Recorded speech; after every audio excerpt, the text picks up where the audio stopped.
Students, last class हमने की थी मटेरियल की रिवीजन क्लास, जिसमें हमने थोड़े से टाइम में पूरे मटेरियल के चैप्टर का रिवीजन किया था। आज हम करेंगे लेबर की रिवीजन क्लास, जिसमें हम लेबर, जो आपके लिए कई स्टूडेंट को बहुत मुश्किल लगता है, टिपिकल लगता है, हम लेबर की पूरी क्लास को 15-20 मिनट के अंदर पूरा रिवाइज कर देंगे। लेकिन इसके लिए प्री कंडीशन ये है कि आपने पहले से पूरा अच्छे से पढ़ रखा हो। एग्जामिनेशन पॉइंट ऑफ व्यू से ये बहुत अच्छी क्लास है कि आपको रिवीजन करने का मौका मिल रहा है बहुत थोड़े से समय में। आप लोगों को अच्छा लगे तो आप बताइएगा। इस चैप्टर के अंदर, लेबर के चैप्टर में, हम लोगों को पता है कि लेबर हमारा सेकेंड इम्पॉर्टेंट कंपोनेंट होता है, जहाँ पर हम लोग मटेरियल के बाद में लेबर की कैलकुलेशन करते हैं प्राइम कॉस्ट में, और ये बहुत महंगी भी होती है। इस वजह से हमें इसकी बहुत वैल्यू होती है हमारी कॉस्ट में। लेबर हम डायरेक्ट और इनडायरेक्ट दो टाइप की लेबर में क्लासिफिकेशन कर सकते हैं, जहां डायरेक्ट लेबर ऐसी होती है जो प्रोडक्ट पर सीधा काम करती है, इनडायरेक्ट लेबर वो होती है जो प्रोडक्ट पर सीधा काम नहीं करती है। एग्जाम्पल के तौर पर, अगर कोई मशीन पर वर्कर काम कर रहा है सीधा प्रोडक्ट को बनाने के लिए, तो डायरेक्ट लेबर हो जाएगी। लेकिन कोई वॉचमैन है, कोई स्वीपर है, कोई हेल्पर है, तो वो सीधा प्रोडक्ट को रॉ मटेरियल से फिनिश गुड्स में कन्वर्ट करने के लिए काम नहीं कर रहा है, तो उसको जो पेमेंट होगी उसे हम क्या बोलेंगे? इनडायरेक्ट वेजेस, और वो इनडायरेक्ट लेबर कहलाएगी। वेजेस पेमेंट हम अलग अलग तरीके से कर सकते हैं। उसके लिए हमारे पास एक होता है टाइम वेजेस सिस्टम, जिसमें हम समय के हिसाब से अपने एम्प्लॉयज़ को पेमेंट करते हैं। पीस रेट आउटपुट के हिसाब से, इसे पेमेंट बाय रिजल्ट भी बोला जाता है, या हम इंसेंटिव प्लान भी बना सकते हैं। सबसे पहले टाइम वेजेस पेमेंट। टाइम के हिसाब से हम क्या पेमेंट करेंगे, तो जैसे जैसे काम करेगा एम्प्लॉय वैसे वैसे उसे पेमेंट करते जाएंगे। तो इसके लिए हमारे पास 2-3 मेथड होते हैं। सबसे पहले ऑर्डिनरी टाइम रेट के हिसाब से अगर हम बात करें, तो पेमेंट करने के लिए जितना भी उसने काम किया है actual time into time rate. Time rate अगर एक्चुअल टाइम मंथ में है तो टाइम रेट मंथ में होगा, एक्चुअल टाइम डे में है तो टाइम रेट डे में होगा, और अगर एक्चुअल टाइम आर्ली बेसिस पर है, टाइम रेट आर्ली बेसिस पर है, और एक्चुअल टाइम भी आर्ली बेसिस पर होना चाहिए। मीन्स ये आपस में मैच करने चाहिए, मिसमैच ना हो। इसके बाद आता है पीस रेट। पीस रेट के अंदर हम लोग क्या करते हैं? पीस के हिसाब से पेमेंट करते हैं, आउटपुट के हिसाब से करते हैं। इसे हम पेमेंट बाय रिजल्ट भी बोलते हैं। तो जितना काम करेगा उतना हम उसको पेमेंट कर देंगे। Output multiply by piece rate. इसमें स्टूडेंट्स को प्रॉब्लम आती है इन केस पीस रेट नहीं दिया हुआ है। तो ये बहुत इंपॉर्टेंट है कि अगर पीस रेट नहीं दिया तो कैसे पता लगाएं कि उसका पीस रेट क्या है। तो हमें क्या करना है, हम ये देखेंगे अगर हम उसे टाइम के हिसाब से पेमेंट करते तो वो एक पीस को बनाने में कितना टाइम लेता है, और उस टाइम का पेमेंट कितना करते हैं, वही पीस रेट हो जाएगा। Very simple. तो हम क्या करेंगे, स्टैंडर्ड टाइम पर पीस लेंगे, एक पीस को बनाने में कितना समय लगता है स्टैंडर्ड, और उसे हम मल्टीप्लाई कर देंगे टाइम रेट से, तो हमें पता चल जाएगा कि एक पीस रेट क्या है। पीस रेट हम अलग अलग टाइप से दे सकते हैं, जैसे स्ट्रेट पीस रेट, जितना भी काम किया उतना पेमेंट। हम इसके साथ गारंटीड बेसिक मिनिमम वेजेस भी दे सकते हैं। जैसे हम मिनिमम कहें जी 5,000 रुपये आपको एक महीने में मिलेगा, नहीं तो 10 रुपीज़ पर पीस भी आपको दिया जाएगा। अगर उसका आउटपुट, उसका पेमेंट सपोज आउटपुट हुआ 500 और 10 के हिसाब से 5,000 बैठ जाएगा, और आपकी मिनिमम वेजेस भी 5,000 है, तो कोई टेंशन नहीं है। लेकिन अगर आउटपुट कम होकर 400 रह गया तो उसकी 4,000 रुपीज़ बैठेगी पीस रेट, तो वो आप उसे 4,000 की बजाय 5,000 देंगे, क्योंकि आपने मिनिमम गारंटी दे रखी है उसको कि आप उसको 5,000 मंथली देंगे ही देंगे। डिफरेंशियल पीस रेट हो सकते हैं, अलग अलग टाइप के रेट, अलग अलग टाइप के एम्प्लॉयज़ के लिए, अलग अलग टाइप के वर्क के लिए। बोनस प्लान हो सकते हैं। बोनस आप दे सकते हैं अपने एम्प्लॉयज़ को on the basis of time, time के हिसाब से बोनस दे सकते हैं आप, जिसके अंदर हालसे रोवन बहुत ज़्यादा इंपॉर्टेंट होते हैं। हालसे एंड रोवन बहुत ही ज़्यादा इंपॉर्टेंट हैं, ये ज़्यादा इंपॉर्टेंट है, इन पर आपको ज़्यादा ध्यान देना है। एमर्सन उससे थोड़ा कम है, और बाकी इतने इम्पॉर्टेंट नहीं है। इसमें पीस रेट के हिसाब से टेलर और मेरिक, ये दोनों ही बहुत इंपॉर्टेंट है। आप इन दोनों में से कुछ भी आ सकता है एग्ज़ाम में। इसके अलावा ग्रुप इंसेंटिव बहुत अच्छा है। अभी हम एक एक को अच्छे से देखेंगे, रिवीजन में भी बहुत अच्छे से देख लेंगे। तो हमारे पास जो बोनस प्लान है, सबसे पहले टाइम बेसिस से बोनस प्लान हम देखते हैं, जिसमें सबसे पहले आता है हाल से। जो हाल से है वो कहते हैं जी जो भी टाइम सेव करा है उसका 50% वर्कर को दे दो और 50% खुद रख लो। तो जो भी टाइम सेव हुआ है उसका अमाउंट निकालो, टाइम सेव्ड जितना भी हुआ है उस पर कितनी सैलरी बैठती है और उस सैलरी का 50% आप वर्कर को दे दीजिए।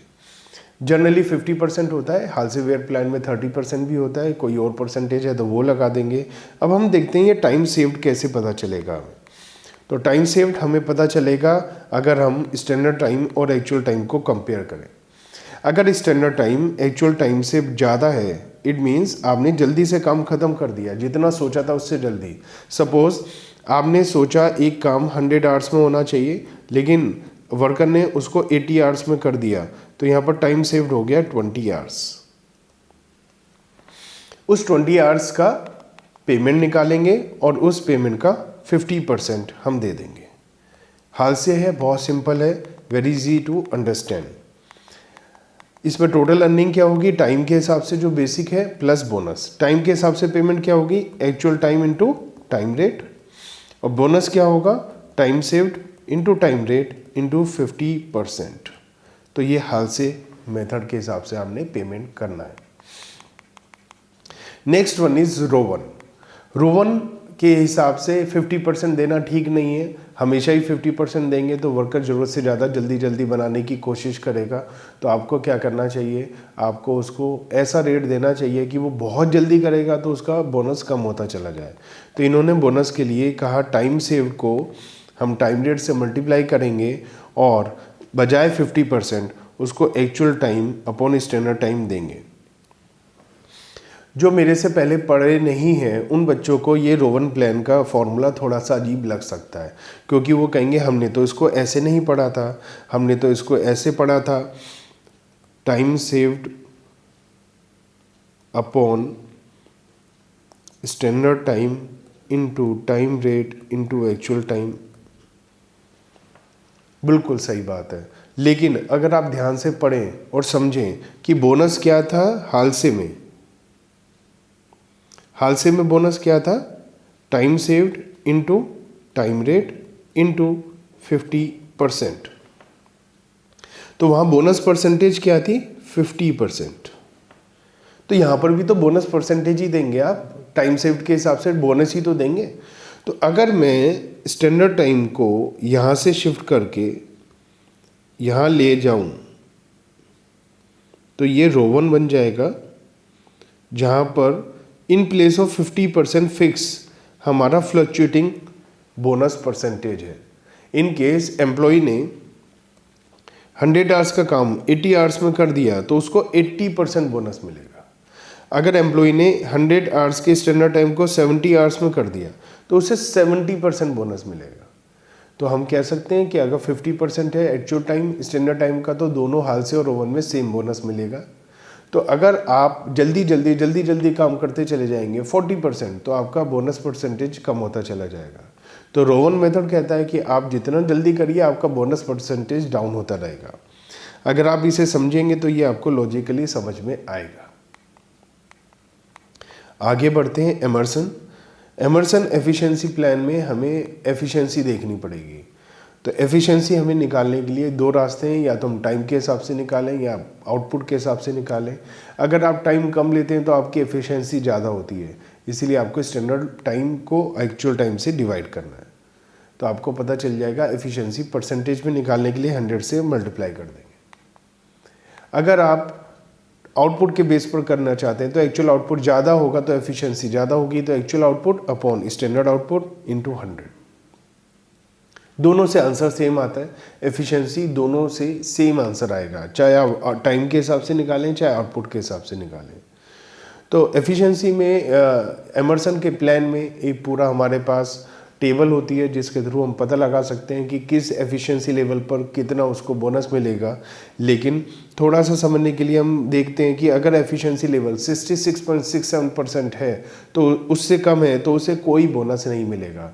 जैसे ही 66.67% की एफिशिएंसी टच होगी उसको 0.01% का बोनस मिलना शुरू हो जाएगा और ये आगे जाकर बढ़ता जाएगा और ये बढ़ते बढ़ते 80% एफिशिएंसी पर 4% हो जाएगा और 100% एफिशिएंसी पर ये 20% हो जाएगा। और जैसे ही हम 100% एफिशिएंसी से ऊपर जाएंगे हर 1% के लिए 1% एडिशनल बोनस मिलेगा।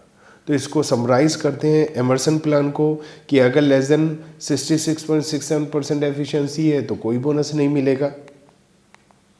अगर 66.67% से 100% है तो ग्रेजुअली 0.01 से 20% तक जाएगा। तो ये टेबल होती है इसकी, या तो वो टेबल प्रोवाइडेड होगी या फिर जो क्वेश्चन में अगर आएगा तो उसकी एफिशिएंसी 100% से ज़्यादा ही होगी। हाँ, ज़्यादा से ज़्यादा मैक्सिमम हो सकता है कि 80% एफिशिएंसी हो और उस पर 4% हो, लेकिन इसकी उम्मीद भी कम है। फिर भी अगर बाई चांस ऐसा हो गया तो आपको पता होना चाहिए कि 80% एफिशिएंसी पर एमर्सन में 4% बोनस होता है। लेकिन पूरी उम्मीद है कि एग्ज़ाम में आएगा तो उसकी एफिशिएंसी 100% या उससे ज़्यादा होगी। 100% पे 20% बोनस होगा और 100% से ज़्यादा एफिशिएंसी पर उसको जो बोनस मिलेगा वो 20% तो मिलेगा ही मिलेगा 100% पर, प्लस जो भी एफिशिएंसी 100 से ऊपर है उसके लिए। मैं आपको एग्जाम्पल देकर समझाता हूँ। सपोज एफिशिएंसी है 121%, तो इसके आप दो पार्ट कर दीजिए। अप टू 100% एफिशिएंसी, ये एफिशिएंसी है। अप टू 100% एफिशिएंसी 20% तो है ही, और 100 से ऊपर एफिशिएंसी जो 21% है इसके लिए 21% पूरा मिलेगा। इसका मतलब 41%। एक एग्जांपल और लेते हैं। सपोज 149% एफिशिएंसी है, आप इसके दो पार्ट कर दीजिए। 149 के दो पार्ट कर दीजिए, 100% एफिशिएंसी और 49% एफिशिएंसी। 100% एफिशिएंसी पे 20% मिलेगा और 49 पे 49 मिलेगा, क्योंकि 100 से ऊपर पे पूरा मिलता है, तो इसका हो गया 69%। तो उम्मीद है आपको समझ में आ गया होगा एमर्सन प्लान। पीस रेट के प्लान करते हैं। टेलर और मेरिक दो हैं। सबसे पहले टेलर, जिसे फादर ऑफ साइंटिफिक मैनेजमेंट भी बोला जाता है, FW टेलर। इन्होंने कहा कि अगर ये टाइम के रेट पर नहीं है, टाइम बेसिस पर नहीं है, ये पीस बेसिस पर है, तो इन्होंने दो पीस रेट बताए। इन्होंने कहा लो रेट और हाई रेट पीस रेट बताएंगे। अगर किसी ने 100% से कम एफिशिएंसी पर काम किया है तो उसको लो पीस रेट से पेमेंट करेंगे। हम उसका पेमेंट पूरा नहीं करेंगे, उसका पेमेंट कट कर देंगे। जो नॉर्मल पीस रेट है उसका 83.33% देंगे। और अगर एफिशिएंसी 100% है या 100% से ज़्यादा, ये ज़रूर ध्यान रखिए, स्टूडेंट 100% पे कंफ्यूज हो जाते हैं कि 100% पर क्या दें, पुराना या नया। तो 100% पर हम इनको नया देंगे जो है 125%। कई जगह 175% भी लिखा गया है। तो अगर आपके इंस्टीट्यूट का जो भी स्टडी मटेरियल है, अगर मेरे ख्याल से CS में एक बार मैंने देखा था, अगर उसमें 175% है तो आप 175% ले लीजिए, अदरवाइज 125% आप ले सकते हैं।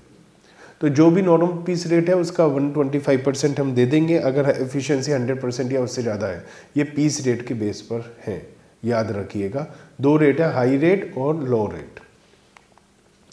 मेरिक ने कहा कि मैं आपको 2 की बजाय 3 रेट बताता हूँ, और ये भी एफिशिएंसी के ऊपर बेस है। लेकिन इन्होंने कहा कि हम अपने एम्प्लॉय का वेजेस डिडक्ट नहीं करेंगे, उनको 100% से कम कभी भी नहीं देंगे। तो मिनिमम नॉर्मल पीस रेट देंगे, फिर 110 और 120। तो इन्होंने कहा अगर एफिशिएंसी 83.33% है, या एफिशिएंसी की बात हो रही है। टेलर में लेस देन 100% एफिशिएंसी था, वो यहाँ लेस देन 83.33% एफिशिएंसी है, और यहाँ नॉर्मल पीस रेट होगा, मतलब 100%। तो आप सोच सकते हैं कि टेलर और इसमें आपका इंटरचेंज हो गया। टेलर में लिखा था लेस देन 100% एफिशिएंसी पे 83.33% पीस रेट मिलेगा, जबकि ये कहता है 100% से कम एफिशिएंसी पर आपको 83.33% एफिशिएंसी से होगी या उससे कम होगी तो आपको नॉर्मल पीस रेट मिलेगा। एज पर मेरिक, अगर कोई हमारा 83.33% एफिशिएंसी पर काम करता है वो वर्कर भी ठीक है और उसके पैसे मत काटिए। अगर एफिशिएंसी बढ़कर 100% तक हो जाएगी तो हम उसको पीस रेट 110%, 110% पीस रेट दे देंगे, 10% बोनस। और अगर एफिशिएंसी अबव 100 है तो यहाँ ध्यान रखिए टेलर में लिखा था 100 और अबव, यहाँ अबव 100 लिखा है। इसका मतलब अगर 83.33% से 100% है तो 100% यहाँ इंक्लूड है, इस बात का ध्यान रखिएगा। एग्ज़ाम में यहीं पर फंसेंगे आप। 100% है तो कहाँ पर आएगा, स्टूडेंट क्या करेंगे 100% पर उसको 120% दे देंगे।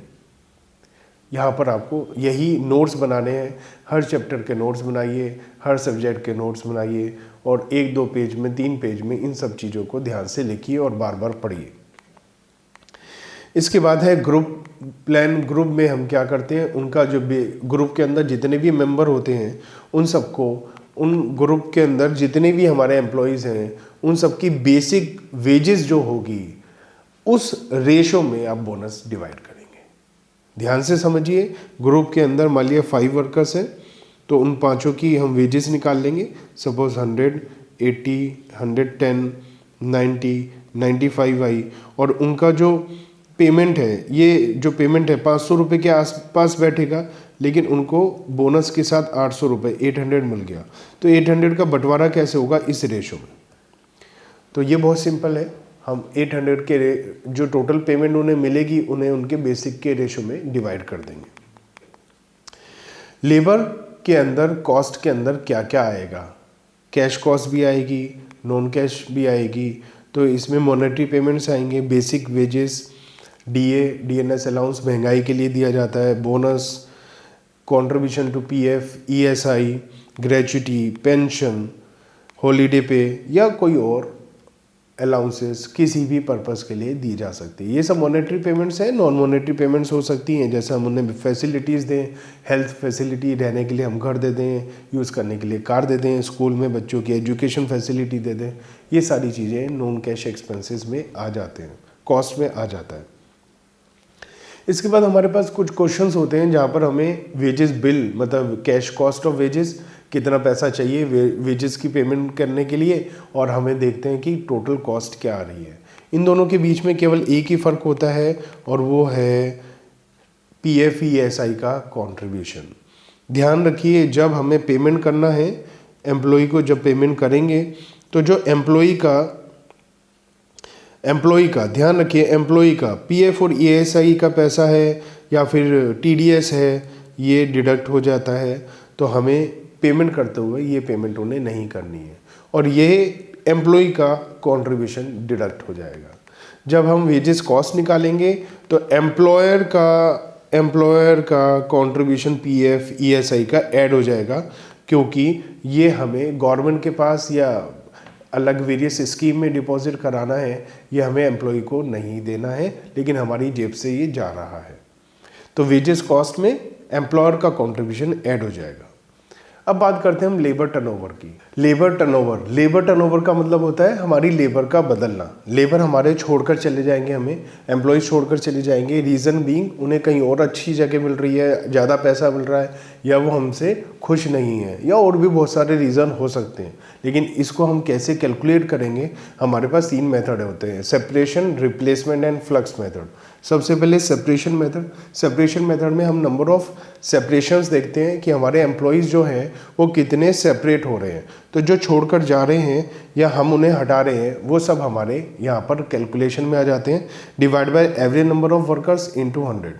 तो हमारे एवरेज वर्कर कैसे आएंगे, जो ओपनिंग में वर्कर थे और एंड में थे उनका एवरेज निकाल लेंगे, तो हमारे पास एवरेज वर्कर्स आ जाएंगे। रिप्लेसमेंट में जितने भी हमारे पास रिप्लेसमेंट हुए हैं, मतलब पुराने की बजाय नए वर्कर्स आए हैं, वो सब हमारे रिप्लेसमेंट में आ जाएंगे और ये भी हम कैलकुलेशन ले लेंगे। परसेंटेज में आ जाएगा अगेन रिप्लेसमेंट किसे कहते हैं, पुराने के बदले में जो नए वर्कर हमारे पास आते हैं।